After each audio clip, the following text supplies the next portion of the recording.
Avis vascular centre మన దేశంలోనే the best varicose vein hospital.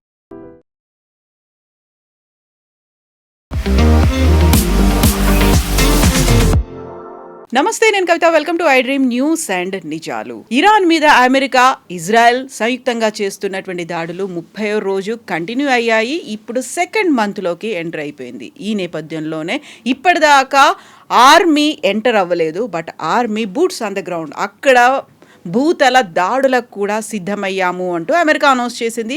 We are waiting, మేము ఎప్పటి నుంచో ఎదురు చూస్తున్నాం, మీరు రండి, ఇక్కడ ఉన్నటువంటి సముద్రంలో షార్క్లకి ఆహారంగా మారండి అనేటువంటి ఒక మాటని ఇరాన్ కూడా చెప్తోంది. నెక్స్ట్ ఏం జరగబోతోంది? ఇప్పుడైతే మధ్యవర్తిత్వం వహిస్తున్నాయి పాకిస్తాన్, టర్కీ, ఈజిప్ట్. ఆ తర్వాత సేమ్ టైం యుద్ధానికి కూడా సిద్ధమవుతున్నాయి రెండు దేశాలు. నెక్స్ట్ మనతో పాటుగా ఉన్నారు సీనియర్ జర్నలిస్ట్ సురేష్ కొచ్చాతిల్ గారు. సార్ నమస్తే. సో 30 days కంప్లీట్ అయిపోయాయి, ఇప్పుడు మళ్ళీ సెకండ్ మంత్లోకి ఎంటర్ అయ్యింది. ఎలా ఉంటుంది పరిస్థితి అసలు? అదే ఎవరికి అర్థం కావట్లేదు. ట్రంప్ ఏమో అన్నారు, ముందు మీకు గుర్తుంటుంది, యుద్ధం అయిపోయిందన్నారు. తర్వాత అన్నారు లేదు, యుద్ధం ఇంకా కొనసాగుతుందన్నారు. మాకెవరు అక్కర్లేదు, మేమే గెలిచేసామన్నారు. తర్వాత అన్నారు కాదు, నేటో అలయన్స్ ఎక్కడ ఉన్నారు, ఎందుకు రావట్లేదు అన్నారు. ఆయన కాంట్రడిక్షన్ చేస్తున్నారు. దీన్ని కొంతమంది అమెరికన్ సైకాలజిస్ట్ ఏమంటున్నారంటే ఆయన ఒక టాక్టికల్ పొజిషనింగ్ తీసుకుంటున్నారు. ఒకరోజు ఒక చెప్తే నెక్స్ట్ ఇంకో రోజు ఇంకోటి చెప్తే ఎనిమీ కన్ఫ్యూజ్ అయిపోతారు. అంటే ఇరాన్ కన్ఫ్యూజ్ అయిపోతున్నా, ఈయన ఏం ప్లాన్ చేస్తున్నాడు. పాకిస్తాన్లో కూర్చొని మాట్లాడుతున్నా అంటారు, అందరు ఉన్నారు కానీ ఇరాన్ లేరు, ఎవరితో మాట్లాడతారు? మళ్ళీ ఇరాన్ దగ్గర వెళ్ళి మాట్లాడడానికి ఎవరికి దమ్ము లేదు ఇప్పుడు. బేసిక్లీ ఈవెన్ పాకిస్తాన్ భయపడుతున్నారు. ఎందుకంటే రేపు ఏదైనా జరిగింది అనుకోండి, విచ్ ఇరాన్ మీద దాడి జరిగింది, పాకిస్తాన్ మీద దాడి చేస్తారు ఇరాన్. ఎందుకంటే మీరు అమెరికాని ఆపలేకపోయారు, దానికోసం మీ మీద దాడి చేస్తున్నారని చెప్పి. మనం ఇవాళ చూసాం, 2 మేజర్ అల్యూమినియం ప్లాంట్స్ మీద అటాక్ చేశారు, యూఏఈలో ఒకటి. అంటే ఇప్పుడు ఏం వార్ ఒక ఎకనామిక్ వార్గా మారిపోతుంది. అంటే గల్ఫ్ నేషన్స్ది ఎకానమీని మొత్తం డెస్ట్రాయ్ చేస్తున్నారు. ఖతార్ గ్యాస్ మొత్తం కొట్టేశారు, 80% వాళ్ళ ప్రొడక్షన్ పడిపోయింది. సౌదీ అరేబియా వాళ్ళ మెయిన్ స్ట్రెయిట్ ఆఫ్ హార్మోస్ నుంచి ఆయిల్ తీసుకురాలేకపోతున్నారు. ఇక్కడ నుంచి 7 million barrels per day మన ఇటువైపు నుంచి, రెడ్ సీ వైపు నుంచి, యాన్బూ పోర్ట్ నుంచి ఎక్స్పోర్ట్ చేయడం ట్రై చేస్తున్నారు. ఒక స్టేటస్ కో లాగా అయిపోయింది ఇప్పుడు. అంటే ఎవరు ఏం చేయలేకపోతున్నారు. ట్రంప్ మన ఈ సెకండ్ ఫేజ్ అంటే 3వ వారానికి వచ్చినప్పుడు అన్నారు స్ట్రెయిట్ ఆఫ్ హార్మోస్ ఓపెన్ ఉంచాలి, నాకు ఇరాన్ గిఫ్ట్ ఇచ్చారని చెప్పారు లాస్ట్. మీకు గుర్తు, ఆ గిఫ్ట్ ఇదంట. 20 షిప్లు అక్కడ ఉన్నాయి, ఆ 20 షిప్పుల్ని మేము పోనిస్తాము. They are stuck inside. Already strait of Hormuz కన్నా ముందు ఇరాన్ వైపు, కార్గ్ ఐలాండ్ వైపు, ఇటు సౌదీ అరేబియా వైపు ఆల్రెడీ షిప్స్ ఉన్నాయి. ఇక్కడ almost 70 ships are there loaded. దాంట్లో మనది కూడా 6 ఉన్నాయి. దాంట్లో 2 నిన్న వచ్చేసినాయి, బయటకు వచ్చేసినాయి. ఇంకా 4 అక్కడ మెయిన్ అంటే ఫ్యూయల్, అది కాకుండా కంటైనర్ కార్గో కూడా ఉంది మనది, ఫర్టిలైజర్ లాంటి ప్రోడక్ట్స్ తీసుకురావడం, అది కూడా అక్కడ షిప్స్ రెడీగా ఉన్నాయన్నమాట. సో ట్రంప్కి ఇప్పుడు ఏంటంటే యుద్ధం కావాలని ఉంది. ఎందుకంటే ఇరాన్ని ఆయన చాలా ట్రై చేశారు. ఆనెస్ట్లీ చాలామంది ట్రై చేశారు, కానీ ఇరాన్ ఒప్పుకుంటలేరు. Iran Trump card mainly strait of Hormuz. వాళ్ళు దాని మీద కంట్రోల్ ఎప్పుడు దాకా ఉంటుందో మిగతా వాళ్ళు ఏం చేయలేకపోతున్నారు. ఇవాళ పొద్దున కూడా స్ట్రెయిట్ ఆఫ్ హార్మోస్ మనం పక్కన పెడితే ఇజ్రాయెల్లో ఒక మేజర్ ఫ్యాక్టరీ మీద దాడి జరిగింది ఇవాళ పొద్దున. అంటే ఇంత డెస్ట్రాయ్ చేసేసాం, అయిపోయింది. ఇవాళ పొద్దున కూడా తెహరాన్ మీద దాడి ఉండే. చేసినప్పుడు కూడా ఇరాన్ ఫైరింగ్ ఎట్లా చేస్తున్నారు, ఎక్కడి నుంచి చేస్తున్నారు, ఎవరికి అర్థం కావట్లేదు.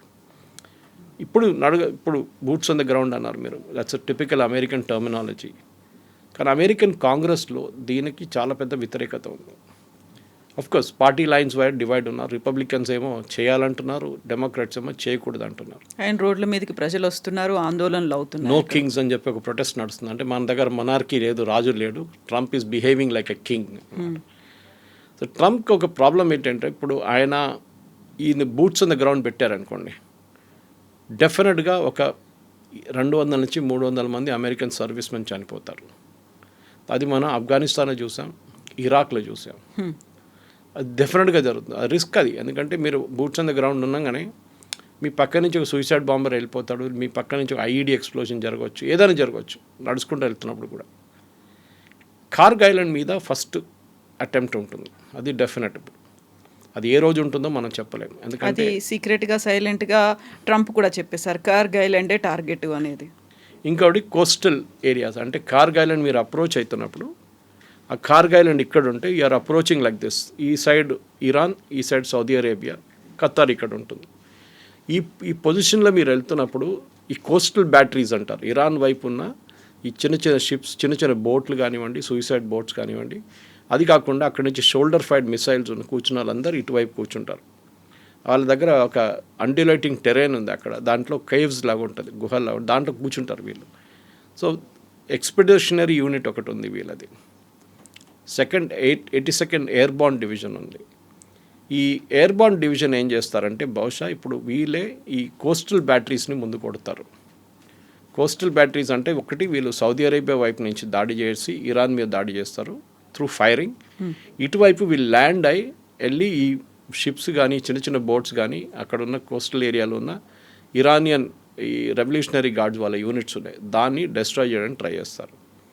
అదే టైంలో ఈ మెరైన్ ఎక్స్పెడిషనరీ యూనిట్ 3,000 మంది సోల్జర్స్ ఉన్నారు, దాంట్లో 3,000 మంది సోల్జర్స్ ఉన్నారు, దాంట్లో ఒక ఆల్మోస్ట్ 1,000 మంది ఆ సెయిలర్స్. వీళ్ళని కార్గిల్ ఐలాండ్లో ల్యాండ్ చేయడానికి ట్రై చేస్తారు. మీరు ల్యాండ్ చేయాలంటే రెండు టైప్ల ల్యాండింగ్ జరగవచ్చు. ఒకటి you have to take a proper landing craft and go, అక్కడ దాకా వెళ్ళాల్సి వస్తుంది. 3,000 మందిని ఒక ల్యాండింగ్ క్రాఫ్ట్లో తీసుకెళ్ళలేరు మీరు, మ్యాక్స్ 500 మందిని తీసుకెళ్ళచ్చు, 500 కూడా ఎక్కువ.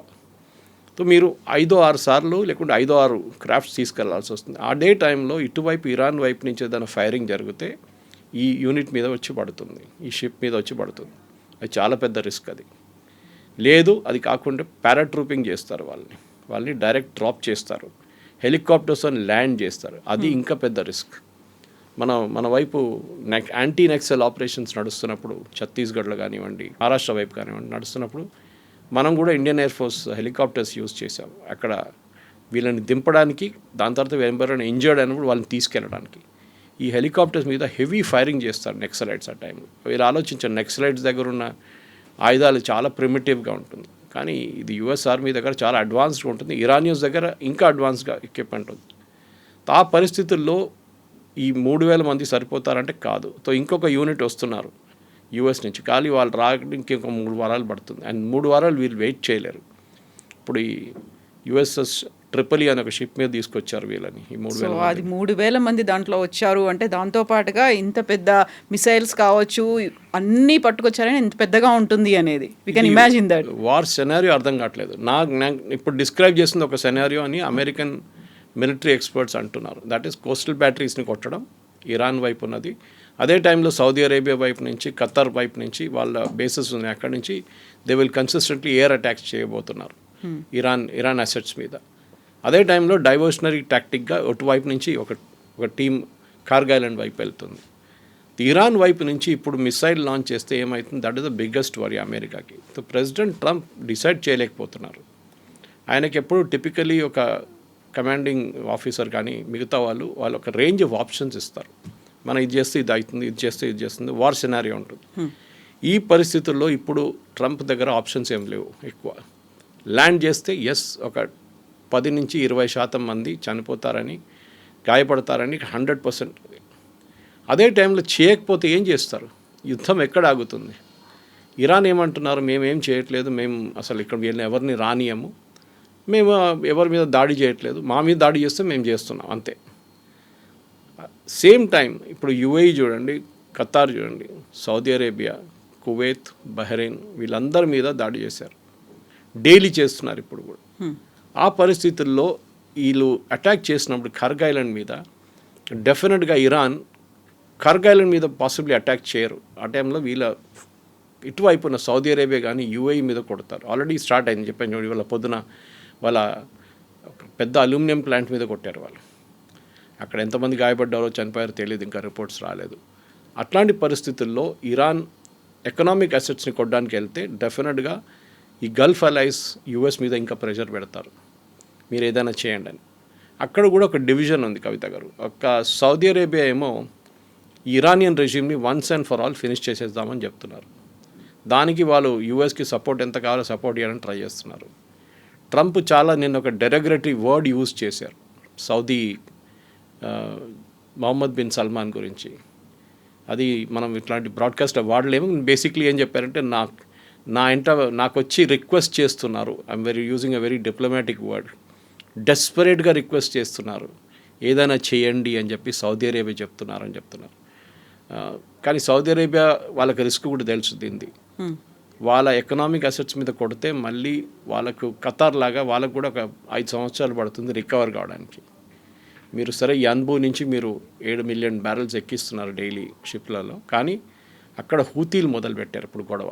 నిన్నటి నుంచి హూతీలు కూడా స్టార్ట్ చేశారు.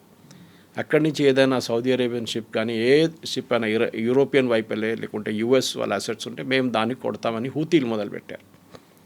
ఇటువైపు లెబనాన్లో ప్రాబ్లం నడుస్తుంది. లెబనాన్లో సదర్న్ లెబనాన్ కంప్లీట్లీ ఆక్యుపై చేయాలని చెప్పి బెంజమిన్ నెటన్యాహు వాళ్ళ ఆర్మీకి ఆర్డర్స్ ఇష్యూ చేశారు. అది బేసిక్లీ ఒక బఫర్ జోన్ క్రియేట్ చేయడానికి, ఇజ్రాయెల్ లెబనాన్ నడిమిట్లో ఒక బఫర్ జోన్ క్రియేట్ చేయడానికి. ఇజ్రాయెల్ టాక్టిక్ ఈ యుద్ధంలో చాలా క్లియర్. వాళ్ళకి ఇరాన్లో ఈ రెజీమ్ ఉండకూడదు అంతే. I think among all the parties most clarity ఉన్నది ఇజ్రాయెల్కే. యుఎస్ డిసైడ్ చేయలేకపోతున్నారు యుద్ధం చేయాలన్నా వద్దా, బూట్స్ ఆన్ ద గ్రౌండ్ పెట్టాలన్నా వద్దా, ఎన్ని రోజులు మీరు ఇరానియన్ అసెట్స్ని డెస్ట్రాయ్ చేస్తారు. ఎందుకంటే అక్కడున్న ప్రజలు కూడా ఇప్పుడు యూఎస్ని సపోర్ట్ చేయట్లేదు. ఇనీషియల్ స్టేజ్లో ప్రజలు చాలా మటుకు రోడ్డు మీద వచ్చి ప్రొటెస్ట్ చేశారు. ఆ టైంలో help is on the way అన్నారు ట్రంప్. ఆ హెల్ప్ ఎప్పుడు రాలేదు. ఇప్పుడు ప్రజలు కూడా బయటికి రావట్లేదు. ఎందుకంటే మీరు వాళ్ళ ఎకనామిక్ అసెట్స్ మీద కొడుతున్నారు. వాళ్ళ పవర్ ప్లాంట్ మీద కొట్టారు, హెవీ వాటర్ ప్లాంట్ మీద కొట్టారు. ఇవాళ ఒక పొద్దున జరిగిన ఒక స్ట్రైక్లో they hit their water source. ఒక టెరిటరీలో, ఇరాన్ ఒక టెరిటరీలో వాళ్ళ మెయిన్ వాటర్ సోర్స్ మీద కొట్టారు. అప్పుడు ఎవరికి కష్టం, అక్కడ ఎవరికి ప్రాబ్లం, ప్రజలకి. వాళ్ళకి నీళ్ళు దొరకదు. సో వాళ్ళు అమెరికా వ్యతిరేకంగా ప్రొటెస్ట్ చేయడం మొదలు పెడతారు. Exactly opposite of what Trump wanted అనమాట. సో ట్రంప్కి ఒక catch-22 సిచ్యువేషన్లో వచ్చేసారు. చేస్తే ప్రాబ్లం, చేయకపోతే కూడా ప్రాబ్లం. ఈ పరిస్థితుల్లో ఐ థింక్ నెక్స్ట్ ఒక 48 అవర్స్ చాలా క్రూషియల్గా ఉండబోతుంది. యుద్ధం ఇట్లా పొడిగించుకుంటే ఎక్కువ రోజులు తీసుకెళ్ళలేరు అని అమెరికా కూడా చాలా క్లియర్గా తెలిసిపోయింది. ఇప్పుడు 5 days కాదు 10 days మేము ఎక్స్టెండ్ చేస్తున్నాం ఆ బ్రేక్ని అన్న తర్వాత మళ్ళీ ఇప్పుడు సరికొత్తగా ప్రతిపాదనలు ఇరాన్ వైపు నుంచే వచ్చాయి. 5 ప్రతిపాదనలు పెట్టారు ఈ సీజ్ ఫైర్ కోసమో లేకుంటే ఎండ్ కార్డ్ ఇవ్వడానికి అనే దాంట్లో. ఇందులో మళ్ళీ పాకిస్తాన్ ఉంది, టర్కీ ఉంది, ఈజిప్ట్ కూడా మధ్యవర్తిత్వం వహిస్తున్నాయి, ఇంక్లూడింగ్ సౌదీతో అనే మాట. ఎక్కడి దాకా వెళ్తుంది అనుకున్నప్పుడు ఇవన్నీ అవుతున్నాయి, డిస్కషన్స్, మీడియేషన్స్ ఇవన్నీ అవుతున్నప్పుడే మళ్ళీ బూట్స్ ఆన్ ద గ్రౌండ్ పంపిస్తున్నారు అంటే డౌట్ఫుల్గా ఉంది. ఎందుకంత డ్యూయల్ నేచర్ ఉంది, డ్యూయల్ స్టాండర్డ్స్ ఎందుకున్నాయి ట్రంప్ దగ్గర అనేది. కరెక్ట్, అదే ప్రాబ్లం. నేను చెప్పాను చూడండి, ట్రంప్ బోత్ వేస్ ఆయన ఇంగ్లీష్లో అంటారు బిట్న రాక్ అండ్ హార్డ్ ప్లేస్ అని. ఆయనకు అర్థం కావట్లేదు ఏం చేయాలని. ఇప్పుడు ఆయన బూట్స్ ఆన్ ద గ్రౌండ్ పెడితే చాలామంది చనిపోతారు. అమెరికాలో అది చాలా sensitive issue. At the same time ఆయన చేయకపోతే ఇరాన్ అంటారు మేమే యుద్ధం కలిసాం చూడండి, అమెరికా భయపడ్డారు మా మీద. అదే టైంలో Arab allies, Saudi Arabia, Qatar, Dubai అంటే యూఏఈ, వీళ్ళందరి మీద దాడి చేస్తున్న ఇరాన్ ఇప్పుడు కూడా వాడు ఆగట్లేదు.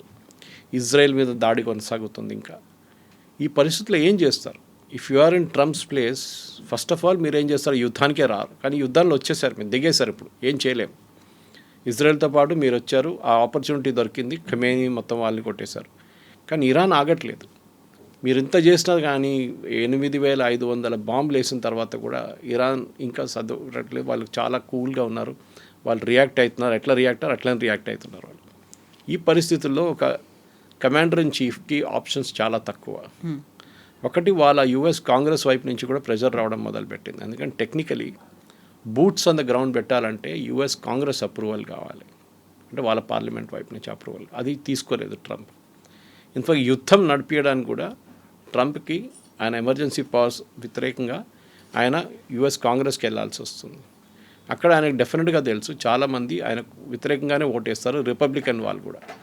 బికాజ్ అమెరికాలో వియట్నాం వార్ తర్వాత కవిత గారు చాలా సెన్సిటివ్ ఇష్యూ. వియట్నాం వార్ మొదలైనప్పుడు, వియట్నాం వార్ హిస్టరీ నేర్చుకున్న పిల్లలకు కూడా తెలిసింది, లేకుంటే పెద్దోళ్ళు ఆ టైంలో ఉన్న ఎల్డర్స్ కూడా తెలుసు చాలా మటుకు. 8500 ట్రూప్స్ని పంపించారు ఫస్ట్ వియట్నాంకి. ఇప్పుడు చూడండి, you can count the present lot. Already అక్కడ ఉన్నారు కొన్ని ట్రూప్స్. సౌదీ అరేబియాలో 8500 ఉన్నారు, ఖతార్లో ఉన్నారు, మీకు అన్ని ప్లేసెస్లో అమెరికన్ ట్రూప్స్ ఉన్నారు. వీళ్ళేమనుకున్నారంటే ఈ 8500 మందితోని మేము వియట్నాంలో ఉన్న ఈ గెరిల్లా ఫోర్స్ని ఒక వారం లోపల ఫినిష్ చేసేస్తాం అనుకున్నాం. And by the time the war ended, ఆ యుద్ధం కంప్లీట్ క్లోజర్కి వచ్చినప్పుడు అమెరికా 150,000 మందిని అక్కడ దింపాల్సి వచ్చింది వియట్నాంలో. అప్పుడు కూడా ఓడిపోయారు. This is a major historical lesson అమెరికాకి తెలుసు. చాలామందికి ఇది భయం ఉంది. అమెరికాలో వియట్నాం అంటే ఇప్పుడు కూడా వెటరన్స్ చాలా తక్కువ ఉన్నారు. చాలామంది ఏజ్ అయిపోయి ఉంటుంది వాళ్ళది, they must be no more. కానీ అక్కడ వాళ్ళ సైకిల్ ఏదో ఉంది వియట్నాం అనగానే. ఇరాన్ కూడా ఇంకొక వియట్నాం అయిపోతుందో అని అమెరికాకి డెఫినెట్గా ఒక భయం ఉంది, అండ్ ఉంటుంది కూడా అది. ఎందుకంటే ఇరాన్ వైపు నుంచి వాళ్ళు దాడి చేస్తే ఎంతమంది చనిపోవడానికి సిద్ధంగా ఉన్నారని అడగట్లేదు, కానీ ఎంతమంది చనిపోతారని మనకు తెలియదు. 200 మంది ఏంటి, 10 మంది చనిపోతే కూడా it will become a big issue in America.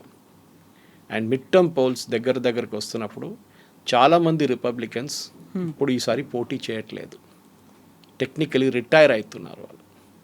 So ఎందుకంటే వాళ్ళకి తెలుసు పోటీ చేస్తే ఓడిపోతామని చెప్పి చాలామంది పోటీ చేయట్లేదు. సో అమెరికాలో రిపబ్లికన్ పార్టీకి చాలా టఫ్ టైమ్స్ ఉంది. ప్రెసిడెంట్ ట్రంప్ పోల్ రేటింగ్స్ తక్కువ, 34% పడిపోయింది. అంటే యుద్ధం సపోర్ట్ చేస్తున్నది 34% మందే. అది కాకుండా అమెరికన్ ట్రూప్స్కున్న కాస్ట్ $200 బిలియన్ కావాలని చెప్పి ఒక ప్రపోజల్ పెట్టారు పెంటగన్. అది కూడా ఇంకా పార్లమెంట్ వాళ్ళ కాంగ్రెస్ అంగీకరించలేదు. మీరు యుద్ధం అయిపోయిందని అంటున్నారు, అంతా అయిపోయింది, అంతా ఫినిష్ అంటున్నారు అని చెప్పినప్పుడు కూడా మీకు ఎందుకు $200 బిలియన్ అని అక్కడున్న కొంతమంది చాలామంది కాంగ్రెస్ మెన్ అడుగుతున్నారు అన్నమాట. ఈ పరిస్థితుల్లో ప్రెసిడెంట్ ట్రంప్కి ఐ థింక్ ఆయన లైఫ్లో టఫెస్ట్ డిసిషన్ ఉంటుంది ఇప్పుడు, యుద్ధం కొనసాగించాలా లేకుంటే విత్డ్రా చేయాలని.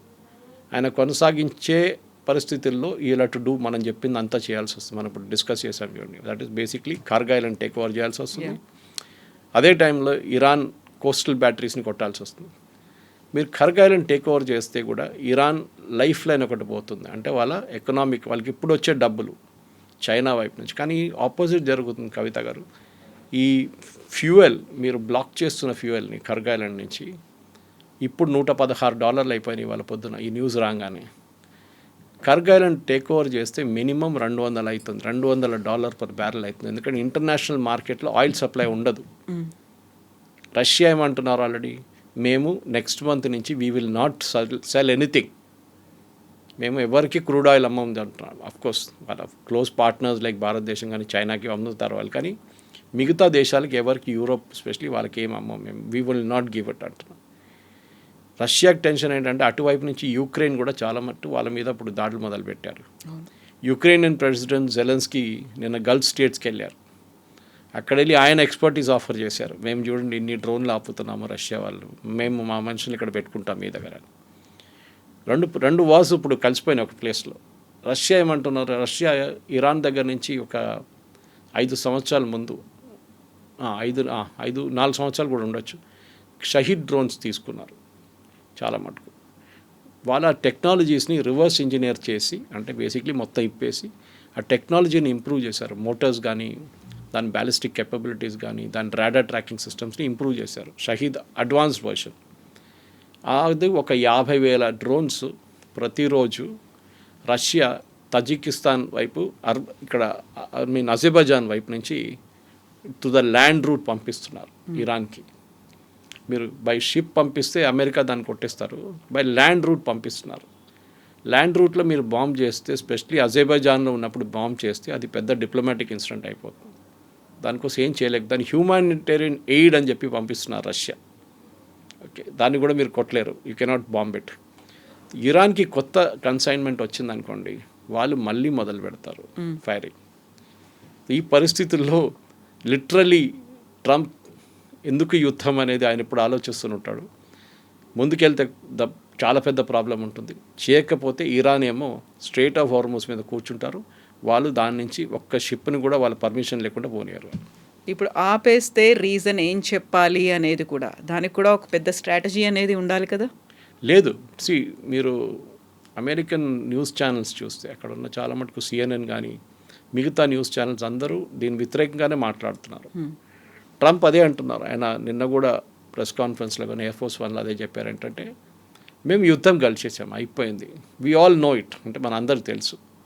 కానీ ఇక్కడ కొన్ని ఫేక్ న్యూస్ ఛానల్స్ ఉన్నాయి, CNN కానీ ABC కానీ న్యూయార్క్ టైమ్స్ కానీ వీళ్ళే అంటున్నారు మేము ఓడిపోయాం అంటున్నారు. మేము ఓడిపోలేదు, మేము గెలిచాము.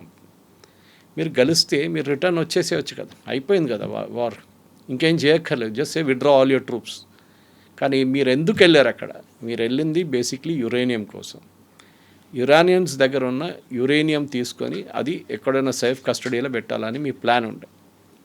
దాని యుఎన్ ఏజెన్సీ లాంటి ఇంటర్నేషనల్ అటామిక్ ఎనర్జీ ఏజెన్సీని వాడుకొని వాళ్ళ వైపు నుంచి మీరు వాళ్ళని పెట్టి వాళ్ళ దగ్గర ఈ యురేనియం పంపించాలని ప్లాన్ ఉండే. కానీ అది జరగలేదు.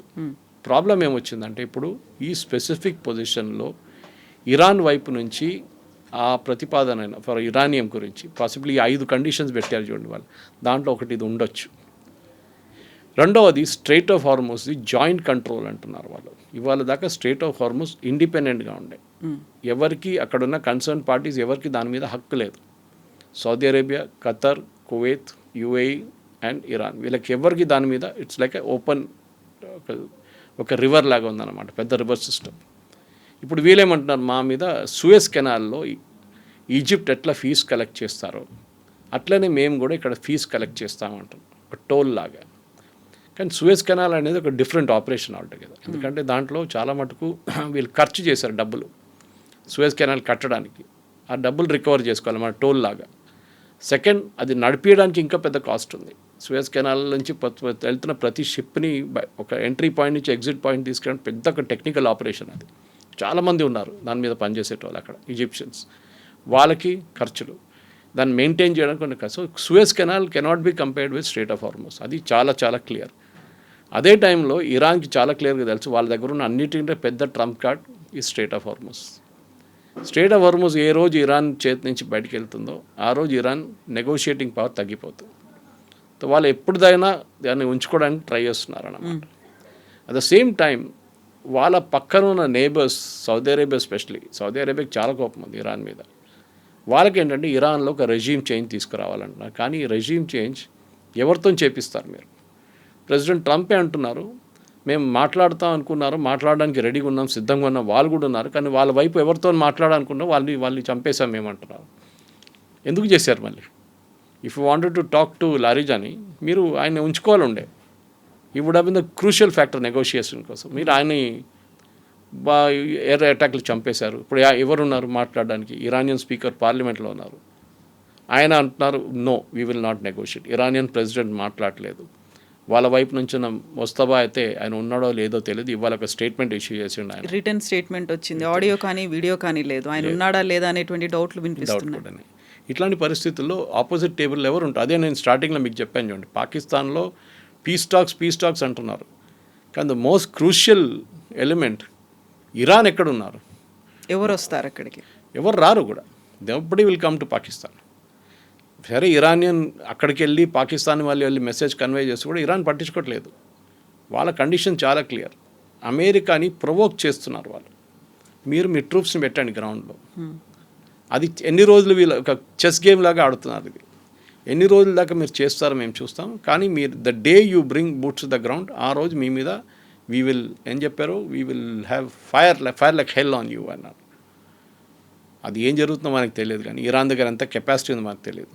కానీ ఓవరాల్గా కవిత గారు, the problem now is international లెవెల్లో ప్రతి దేశం మీద ఇంపాక్ట్ పడింది, ఎస్పెషలీ ఆయిల్ ప్రైసెస్. ఈ యుద్ధం ఇంకా ముందు కొనసాగితే ఆయిల్ ప్రైసెస్ నేను చెప్పిన దాని ప్రకారం 140, 150 అండ్ కర్గ్ ఐలాండ్ టేక్ ఓవర్ చేస్తే డెఫినెట్గా 200కి వెళ్తుంది. It's unsustainable. సస్టైన్ చేయలేరు మీరు ఆ రేట్. ఈవెన్ యూఎస్ కూడా సస్టైన్ చేయలేరు. ఆయనకి డొమెస్టిక్ కంపల్షన్ చాలా ఉన్నాయి. యూఎస్లో ఒకటి వాళ్ళ గ్యాస్ స్టేషన్ ప్రైసెస్ $5 పోయినాయి డీజిల్ ఇప్పుడు పర్ గ్యాలన్, అంటే 3.5 లీటర్స్. పెట్రోల్ కూడా అంతే, సేమ్ గ్యాస్ అంటారు, that also has gone to $4. ఇంకోటి ఫర్టిలైజర్, ఎరువులు చాలా మటుకు 40% యూఎస్కి కావాల్సిన ఫర్టిలైజర్ గల్ఫ్ నుంచి వస్తుంది, ఇదే స్ట్రెయిట్ ఆఫ్ హార్మోస్ నుంచి వస్తుంది. అది రావట్లేదు ఇప్పుడు. అది ఆగిపోతే అక్కడ యూఎస్లో ప్రెసిడెంట్ ట్రంప్కి అన్నిటికంటే పెద్ద ఓటింగ్ కాన్స్టిట్యూన్స్ అక్కడ ఉన్న ఫార్మర్స్. వాళ్ళు ఆల్రెడీ దీని గురించి మాట్లాడుతున్న, వాళ్ళు బ్యాంక్రప్ట్ అయిపోతాం మేము, ఇంకా రాకపోతే మా సోయింగ్ సీజన్ మేము పోస్ట్పోన్ చేయాల్సి వస్తుంది. కొన్ని దేశాలు అయితే ఈ సోయింగ్ సీజన్ వద్దని క్యాన్సిల్ చేసుకున్నారు. మన దగ్గర రబీ కానీ ఖరీఫ్ కానీ ఉంటుంది, అట్లానే వాళ్ళకు కూడా ఉంటుంది. ఒక సీజన్ వాళ్ళు క్యాన్సిల్ చేసేస్తున్నారు. మా ప్రొడక్షన్ మీద కూడా ఇంపాక్ట్ పడుతుంది. అదే టైంలో మన దేశంలో చూడండి, ఇవాళ కూడా ఇఫ్కో వాళ్ళ నుంచి స్టేట్మెంట్ వచ్చింది, మినిస్ట్రీ ఆఫ్ ఫర్టిలైజర్ నుంచి మనకి కావాల్సినంత ఫర్టిలైజర్ మన దగ్గర ఉంది, ప్రాబ్లం లేదు. 2 క్రాప్స్ కాదు 3 క్రాప్స్కి నాకు ఫర్టిలైజర్ మన దగ్గర ఉంది, మిగతాది కావాలంటే మనం తెచ్చుకుంటాం. ఇన్ఫ్యాక్ట్ మనం ఎంత దూరం వెళ్తున్నామంటే దాన్ని కూడా చూడండి, 4000 కిలోమీటర్ దూరంలో ఉన్న అర్జెంటీనా నుంచి మనం ఆయిల్ అండ్ గ్యాస్ తెప్పించుకుంటున్నాం, స్పెషల్లీ గ్యాస్ తెప్పించుకుంటున్నాం. ఇండియన్ కాన్సెప్ట్ నుంచి మనం మోదీ గారు మాట్లాడుతున్నారు, మినిస్ట్రీ మాట్లాడుతున్నారు, we will not use gas only going forward, అది కూడా పైప్ న్యాచురల్ గ్యాస్ వాడాలని. ఇదన్నీ చూసినప్పుడు ఇరాన్ వైపు నుంచి ఇప్పుడు జరిగే ఈ ప్రయత్నాన్ని, రేపు యుద్ధం ఆగిందనుకోండి, situation will take another minimum 2 years, 2 సంవత్సరాలు పడుతుంది మీకు నార్మల్సీకి రావడానికి. అన్ని నెలలు లేకుండా అన్ని సంవత్సరాలు, 2 సంవత్సరాలు తట్టుకోలేరు చాలా నేషన్స్. మలేషియా కానీ, ఇండోనేషియా కానీ, శ్రీలంక, నేపాల్, బంగ్లాదేశ్, వీళ్ళెవరు, ఈవెన్ పాకిస్తాన్ ఇంత పెద్ద టాక్స్ నడిపిస్తున్నారు, పాకిస్తాన్ దగ్గర ఆయిల్ లేదు, వాళ్ళు రేషనింగ్ చేస్తున్నారు అక్కడ. ఈ పరిస్థితుల్లో వరల్డ్ ఎకానమీ, ప్రతి ఎకానమీ మీద పెద్ద ప్రాబ్లం. ఈవెన్ మన ఎకానమీ కూడా ఎక్కడ వెళ్ళదు, స్టాక్ మార్కెట్స్ పడిపోతున్నాయి. ఇట్లాంటి పరిస్థితుల్లో ఈ ప్రెసిడెంట్ ట్రంప్కి ఫస్ట్ చేయాల్సింది ఏంటంటే వాళ్ళ వైపు నుంచి కొంచెం కిందకి దిగు రావాల్సి వస్తుంది. యురేనియం ఇష్యూ పక్కన పెడదాం, ఇప్పుడు we will talk about other things. Uranium కావాలంటే ఒక 6 నెలల తర్వాత మాట్లాడదు, ఇప్పటికీ we will keep quiet about it. రెండవది, ఈ స్టేట్ ఆఫ్ హార్మోజ్ ఓపెన్ చేయడం అంటే ఇరాన్ అగ్రీ చేస్తే that will be a big victory అందరికీ, ఎంటైర్ వరల్డ్. ఎందుకంటే మీకు 40% ఫర్టిలైజర్ కానీ 20% వరల్డ్కి కావాల్సిన గ్యాస్ అండ్ ఆయిల్ వచ్చేది స్టేట్ ఆఫ్ హార్మోజ్ నుంచి. ఇప్పుడు ప్రజెంట్లీ మీరు 20% తీసేస్తే 80% ఉంది, దానికోసం ప్రైసులు పెరుగుతున్నాయి, రేట్లు పెరుగుతున్నాయి. ఈ పరిస్థితుల్లో నెక్స్ట్ సీన్ ప్రెసిడెంట్ ట్రంప్కి బూట్స్ ఆన్ ద గ్రౌండ్ చేయకుండా కొంచెం ఆలోచించి చేస్తే బాగుంటుందని నా personal opinion. In fact same personal opinion అమెరికాలో ఉన్న చాలా మటుకు డిఫెన్స్ అనలిస్ట్ కూడా అంటున్నారు. This is a war which is going nowhere. ఇంకా ఎక్కువ అగ్రెసివ్గా వెళ్ళాల్సినటువంటి పరిస్థితులు వస్తాయి, అప్పుడైతే ఆ డ్యామేజ్ కూడా చాలా ఎక్కువ ఉంటుంది. కరెక్ట్, ఎందుకంటే ఇప్పుడు ఆప్షన్స్ ఏముంది, ఒక ఆప్షన్ వార్ కొనసాగిస్తాం, బూట్స్ ఆన్ ద గ్రౌండ్ పెడదాం, కార్గ్ ఐలాండ్ టేక్ ఓవర్ చేద్దాం, ఇరానియన్ కోస్టల్ ఏరియాస్ని కొడతాం. ఓకే, దాంతో ఏమవుతుంది, ఇరాన్ మళ్ళీ అటాకులు మొదలు పెడతారు, సౌదీ అరేబియా మీద దాడి చేస్తారు, యుఏఈ మీద దాడి చేస్తారు, ఖతర్ మీద దాడి చేస్తారు, ఇంపాక్ట్ ఇంకా ఎక్కువ అవుతుంది. కార్గ్ ఐలాండ్ కావాలంటే వాళ్ళు డిస్ట్రాయ్ చేసేస్తారు, మాకు లేదు మీకు కూడా ఉండకూడదు అని చెప్పేసి. అట్లా ఉన్నప్పుడు మళ్ళీ ఆయిల్ సప్లై తగ్గిపోతుంది చాలా మటుకు. ఇది చాలా కృషి. దానికోసం చూడండి, మన యుఎస్ ఎయిర్ ఫోర్స్ వాళ్ళు తీసుకున్నప్పుడు, వాళ్ళు బాంబింగ్ చేసినప్పుడు కార్గ్ ఐలాండ్ మీద వాళ్ళ ట్యాంకింగ్ ఫెసిలిటీస్ని కొట్టలేదు. వాళ్ళు ఓన్లీ ఎయిర్ ఫీల్డ్ ఉంటే కొంచెం డిఫెన్స్ యూనిట్స్ ఉండే అక్కడ, దాని మీద దాడి చేశారు. They didn't touch the oil infrastructure. దానికోసం ఖతర్ మీద కూడా ఇజ్రాయెల్ దాడి చేసి ఖతర్ ఆయిల్ ఫీల్డ్స్ మీద కొట్టినప్పుడు, అంటే ఇరాన్ ఆయిల్ ఫీల్డ్స్ మీద కొట్టినప్పుడు, ఖతర్ మీద దాడి చేసినప్పుడు ఫస్ట్ వార్నింగ్ యూఎస్ అదే ఇచ్చారు ప్రెసిడెంట్ ట్రంప్ ఇజ్రాయెల్ దగ్గర, డోంట్ డూ ఇట్ అగైన్. ఎందుకంటే ఇది చాలా ఇంత పొలిటికల్ హాట్ పొటాటో అంటాం మనం దీన్ని. ప్రతి దేశంలో ఇది ప్రాబ్లంగా మిగిలిపోతుంది. చాలా దేశాలు ఏమంటున్నారు, మాకు దీంతో సంబంధమే లేదు. టేక్ ఫర్ ఎగ్జాంపుల్ మీరు ఒక ఇండోనేషియా లాంటి దేశం తీసుకు, వాళ్ళకి సంబంధమే లేదు దీంతో, వాళ్ళ మీద ఇంపాక్ట్ ఉంటుంది. అక్కడ ఫైనాన్షియల్ ఎమర్జెన్సీ డిక్లేర్ చేస్తారు. ఫిలిప్పీన్స్ కూడా అంతే. ఎన్ని రోజులు తట్టుకుంటారు అక్కడ. టూరిజం సెక్టర్ దెబ్బతిన్నది. దుబాయ్లో the entire tourism sector is dead. Super మార్కెట్లో తినడానికి వస్తువులు లేవంట అక్కడ, అంటే కొనడానికి మీకు వెజిటబుల్స్ కానీ, ఫ్రూట్స్ కానీ, సీరియల్స్ కానీ ఏం లేదంట అక్కడ, ఎంటీ అయిపోతుందంట. Because they don't produce anything, బయట నుంచి తెప్పించుకోవాలని. ఇట్లాంటి పరిస్థితుల్లో వాళ్ళు కూడా సఫర్ అవుతున్నారు. It is not that people around the world are suffering, even people within. Tourism లేకుంటే టూరిజం మీద బతికే ఎంతోమంది ఉన్నారు యుఏఈలో. వాళ్ళ airlines are losing billions every day అంటున్నారు. ఖతర్ కానీ, సౌదీ కానీ, you take Emirates, fly Dubai, వీళ్ళందరూ ఎవ్రీబడి, గల్ఫ్ ఎయిర్, వీళ్ళందరూ సఫర్ అవుతున్నారు. ఎన్ని రోజులు తట్టుకుంటారు వీళ్ళకి ప్యాసింజర్ ట్రాఫిక్ లేకుండా నడిపారు. ఇన్ఫ్యాక్ట్ దుబాయ్ ఎయిర్పోర్ట్ వాళ్ళు ఓపెన్ చేసి పెట్టేశారు రిస్క్గా. డజంట్ మ్యాటర్, ఎందుకంటే 75 మిలియన్ ప్యాసింజర్స్ని హ్యాండిల్ చేసే కెపాసిటీ ఉంది. It's transit point. ఈ పరిస్థితుల్లో వాళ్ళు క్లోజ్ చేస్తే ఇంటర్నేషనల్ ఏవియేషన్ మొత్తం దెబ్బతింటుంది. దానికోసం వాళ్ళు కంపల్సరీగా ఫ్లైట్స్ నడిపిస్తున్నారు. I think they are running at about 60 to 70% capacity. కానీ ఎన్ని రోజులు ఒక నార్మల్సీ రావాల్సిందే కవిత గారు. దానికోసం యుఎస్ ఒక ఫ్రెష్ యాటిట్యూడ్తో తీసుకొచ్చి పాసిబ్లీ మార్కో రూబియో కానీ జేడీ వ్యాన్స్ని తీసుకొచ్చి ఒక సెన్సిబుల్గా కూర్చొని మాట్లాడి ఇరాన్ దగ్గర through a third party, Iran directly మాట్లాడరు యూఎస్తో, సో థర్డ్ పార్టీని తీసుకొచ్చి పాకిస్తాన్ కాకుండా Egypt might be a good choice or Turkey also, even Oman for that matter.